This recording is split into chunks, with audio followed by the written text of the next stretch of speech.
तो hello friend, आपका स्वागत है ट्रिपल सी एग्जाम बूस्टर में। तो आज फिर से वही सवाल लेके आए हैं कुछ नए तरीके से। और पहला सवाल आपका है, कंप्यूटर के प्रारंभ होने पर सभी आइकन को दिखाने वाली स्क्रीन को क्या कहा जाता है। यानी जब आप कंप्यूटर को चालू करते हो तो जब चालू होता है तो जो स्क्रीन के ऊपर छोटे छोटे आइकन होते हैं उस स्क्रीन को क्या कहते हैं। पहला कह रहा है केरल, दूसरा स्प्रेडशीट, तीसरा एसएमपीएस, चौथा डेस्कटॉप। यानी ये आपका पहला, दूसरा और तीसरा, ये तीनों ने ये सॉफ्टवेयर से संबंधित है, ये हमारा इलेक्ट्रॉनिक्स से संबंधित है, लेकिन डेस्कटॉप हमारा जो होगा वो आपका सही होगा। यानी डी वाला ऑप्शन डेस्कटॉप आपका क्या होगा, सही होगा। दूसरा क्वेश्चन है कि वीजीए वीडियो ग्राफिक एरे का पूर्ण अर्थ क्या होता है। यानी वीजीए का फुल फॉर्म पूछ रहा है, ये आता भी है। वीजीए का full form video graphic array, visual graphic array, volatile graphic array और वीडियो ग्राफिक एडाप्टर। इनमें से आपका वीडियो ग्राफिक एरे सही होगा। यानी पहला क्वेश्चन जो होगा ए वाला वो आपका सही होगा। तीसरा क्वेश्चन है, निम्न से किस फॉर्मेट में कंप्यूटर में डेटा स्टोर करता है। यानी इन चार ऑप्शन से पूछ रहा है कि इन चारों ऑप्शन में से कौन सा फॉर्मेट में कंप्यूटर डेटा स्टोर यानी रखने का काम करता है। तो हमारा तीसरा नंबर का जो क्वेश्चन है वो कौन सा बनेगा, डेसिमल। पहला दे रहा है डेसिमल, दूसरा बाइनरी, तीसरा हेक्साडेसिमल और चौथा डी। चौथा क्या कर रहा है, डी। तो कौन सा बनेगा यहाँ पे, आपका बनेगा बाइनरी, क्योंकि जब भी डेटा आपका स्टोर होता है कंप्यूटर में वो किस में होता है, बाइनरी में। तो हमारा बी वाला ऑप्शन, तीसरा का बी वाला ऑप्शन क्या होगा, सही होगा। ठीक है। चौथा ऑप्शन है, इनमें से डीवीडी से ज्यादा डेटा स्टोर करता है। यानी ये चार ऑप्शन दे रहा है और पूछ रहा है कि इन चारों में से कौन सबसे ज्यादा स्टोर का काम करता है, डीवीडी से ज्यादा। यानी जो डीवीडी होती है उससे ज्यादा स्टोर करने का काम करता है। तो इससे ज्यादा स्टोर करने का काम कौन सा करता है, कह रहा है सीडी रोम, फ्लॉपी, ये दोनों आपका स्टोर डिवाइस है। ब्लू रे डिस्क ये भी डिवाइस है और रेड डिस्क ये भी आपकी डिवाइस है। लेकिन इन तीनों से ज्यादा अगर करने वाला है तो यहाँ पे आपका ब्लू रे डिस्क, यानी आपका तीसरा वाला क्वेश्चन सही होगा। पांचवा क्वेश्चन है कि डॉक्यूमेंट, मूवीज, इमेज और फोटोग्राफ इत्यादि स्टोर होता है। यानी ये पूछ रहा है कि डॉक्यूमेंट, मूवी, इमेज, फोटोग्राफ ये सारी चीज कहाँ पे स्टोर होके रहता है। तो कह रहा है पहला एप्लीकेशन सर्वर के अंदर, दूसरा कह रहा है वेब सर्वर के अंदर, तीसरा है प्रिंट सर्वर के अंदर और चौथा है फाइल सर्वर के अंदर। तो यहाँ पे हम लोग एक बार ध्यान देंगे, एप्लीकेशन में ये डॉक्यूमेंट हमारा नहीं होता है, वेब सर्वर में भी मूवी डॉक्यूमेंट कोई नहीं होता है, प्रिंट में भी कोई डॉक्यूमेंट। प्रिंट में क्या कर सकते हो आप, प्रिंट कर सकते हो, स्टोर नहीं कर सकते हो। ठीक है। लेकिन फाइल सर्वर में आप क्या कर सकते हो कि मूवी, डॉक्यूमेंट, इमेज, फोटोग्राफ सारी चीज को क्या कर सकते हो, स्टोर करके रख सकते हो। तो आपका डी वाला क्वेश्चन क्या होगा, सही होगा। अगला ऑप्शन 6 कह रहा है कि ब्लूटूथ की खोज किसने की। यानी जो हम लोग ब्लूटूथ लगाते हैं ना उसकी बात हो रही है कि इसकी खोज किसने की। तो हो सकता है कि इसमें उनका नाम भी दिया हो। पहला दे रहा है इरेक्शन, दूसरा मार्टिन कूपर, तीसरा स्टीव जॉब्स और चौथा आपका एप्पल। तो हमको लगता है कि इन तीन को छोड़ा के आपका इरेक्शन वाला जो ऑप्शन है पहला ये सही होगा। यानी ब्लूटूथ की खोज किसने की थी, इरेक्शन ने की थी, राइट। सातवां question, what is the name of first super computer of India. यानी ये पूछ रहा है कि इंडिया के अंदर पहला सुपर कंप्यूटर का नाम, कह रहा है ना what is the name of first super computer of India. यानी कह रहा है कि इंडिया के अंदर फर्स्ट कंप्यूटर, सुपर कंप्यूटर का नाम, यानी पहला जो कंप्यूटर था वो सुपर कंप्यूटर था, बट उसका नाम क्या था।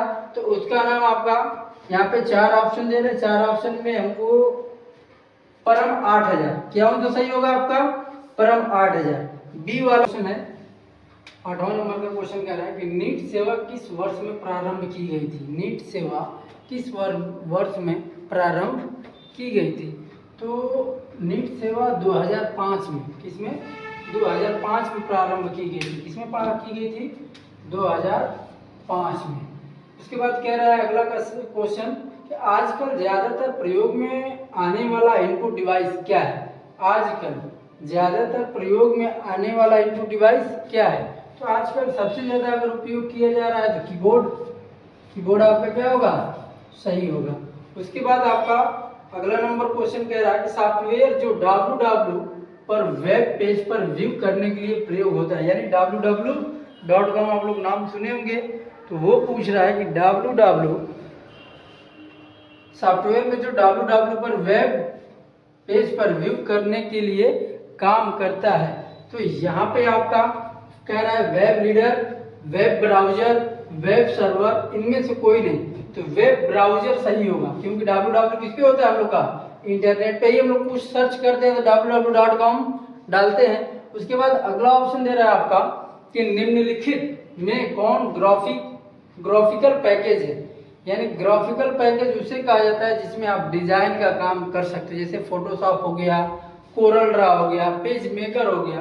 तो इसमें ऑप्शन दे रहा है Corel Draw, MS Excel, MS Word, इनमें से कोई नहीं।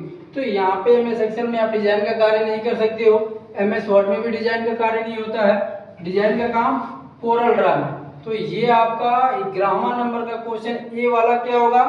सही होगा। ठीक है। 12वां नंबर का क्वेश्चन कह रहा है कि सिलेक्टेड वाक्य को डिलीट करने के लिए हम निम्न की का प्रयोग करते हैं। की का प्रयोग करते हैं। पहला ऑप्शन कह रहा है डेल, दूसरा बैक स्पेस। ए और बी दोनों, इनमें से कोई नहीं।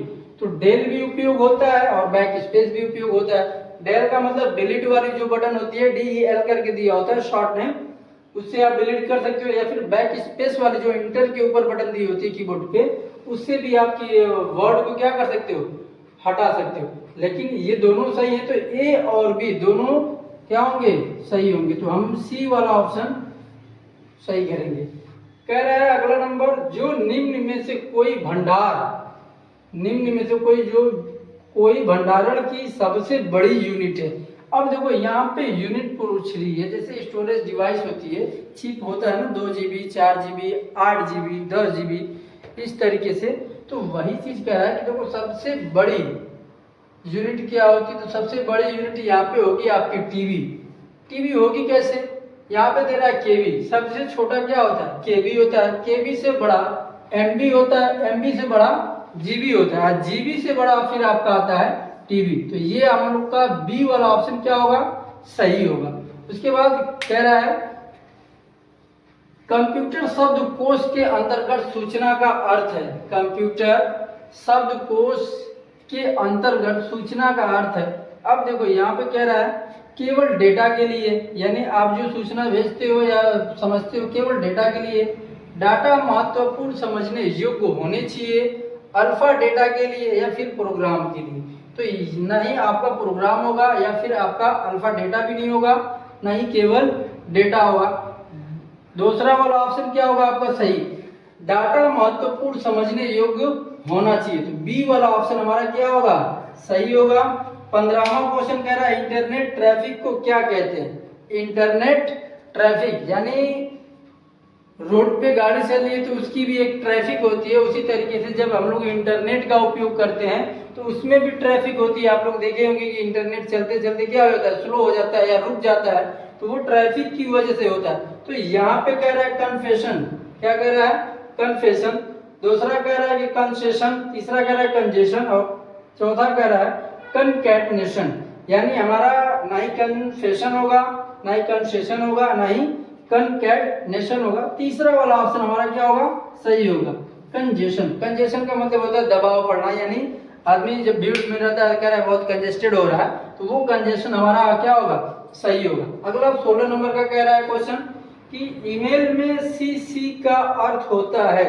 ईमेल में सीसी यानी ईमेल में सीसी का फुल फॉर्म पूछ रहा है। तो यहाँ पे आपको क्रिटिकल कॉपी बता रहा है, कार्बन कॉपी, काइबर कॉपी और नॉन ऑफ द एबव। यहाँ पे कार्बन कॉपी आपकी क्या होगी? सही होगी। कार्बन कॉपी क्या होगी आपकी? सही हो जाएगी। बी वाला ऑप्शन आपका सही होगा। ठीक, नंबर का हमारा क्वेश्चन क्या बना है? सेंट्रल प्रोसेसिंग यूनिट किससे मिलकर बनती है, यानी पूछ रहा है कि सेंट्रल प्रोसेसिंग यूनिट सीपीयू का पूछ रहा है कि सेंट्रल प्रोसेसिंग यूनिट किससे मिलकर बनती है। पहला कह रहा है इनपुट आउटपुट प्रोसेसिंग, प्रोसेसिंग और प्राथमिक संग्रहण, कंट्रोल यूनिट और प्राथमिक यूनिट। तो यहाँ पे आपका ना इनपुट आउटपुट कुछ नहीं है, प्रोसेसिंग और प्राथमिक संग्रह भी नहीं है, और आपका प्राथमिक यूनिट भी नहीं है। तो तीसरा वाला सी वाला ऑप्शन क्या होगा आपका, सही होगा। सी वाला ऑप्शन क्या होगा आपका सही, कंट्रोल यूनिट। उसके बाद कह रहा है 58 नंबर का क्वेश्चन, किसी ईमेल को पढ़ने के लिए निम्न में से क्या करना होगा। यानी यहाँ पे कुछ ऑप्शन दे रहे हैं आपको, और ऑप्शन दे रहा है, पूछ रहा है कि अगर कोई ईमेल भेज रहा है और पढ़ना है तो इन चारों में से कौन सा ऑप्शन हम चुनेंगे ताकि ईमेल को पढ़ सकते हैं। पहला सिंक अप कर रहा है, रजिस्टर्ड करने के लिए कह रहा है, सिंक इन करने के लिए कह रहा है, नॉन ऑफ द एबव। तो ना ही हमें सिंक अप करना है, ना ही रजिस्टर्ड करना है, डायरेक्ट हमें क्या करना है, सिंक इन करना है। तो यहाँ पे तीसरा वाला ऑप्शन क्या होगा आपका सही, यानी सी वाला ऑप्शन आपका सही होगा। किस कमांड का प्रयोग वर्कशीट के अंतिम सेल के सिलेक्शन के लिए किया जाता है। अब देखो यहाँ पे ये जो क्वेश्चन है एक्सेल का क्वेश्चन है, किसका है, एक्सेल का क्वेश्चन है। कह रहा है कि किस कमांड का प्रयोग वर्कशीट के अंतिम सेल के सिलेक्शन के लिए किया जाता है। पहला कह रहा है शिफ्ट प्लस एंड, दूसरा alt plus control plus end, alt plus end और कंट्रोल प्लस एंड। तो कौन सा सही होगा, इसको कौन सा सही होगा बताओ, कौन सा सही होगा। किस कमांड का प्रयोग वर्कशीट के अंतिम सेल के लिए किया जाता है।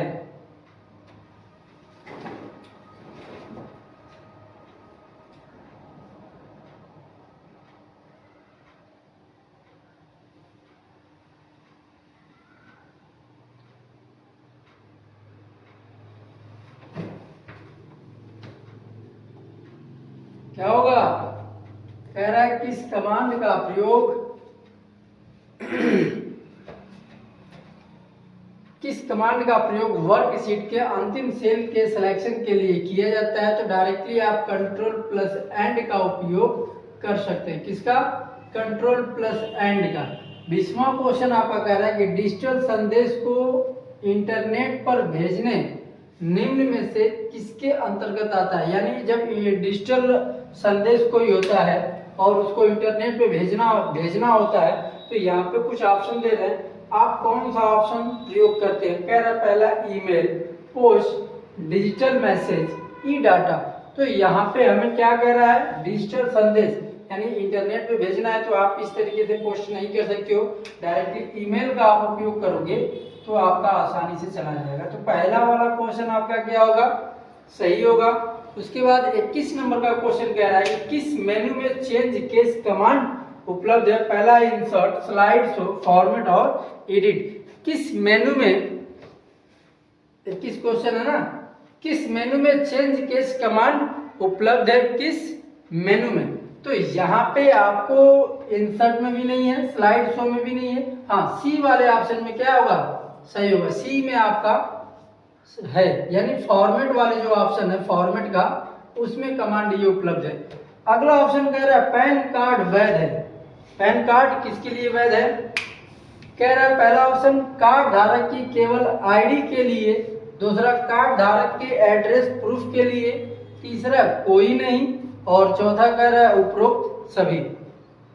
यानी पैन कार्ड वैध है कार्ड धारक की केवल आईडी के लिए, यानी हम जो हैं हमारे सिर्फ आईडी के लिए उपयोग हो सकता है और किसी के लिए पैन कार्ड का उपयोग नहीं कर सकते आप। तो पहला वाला क्वेश्चन क्या होगा आपका, सही होगा। तो इसलिए इसे कहते हैं कार्ड धारक की केवल आईडी के लिए उपयोग आप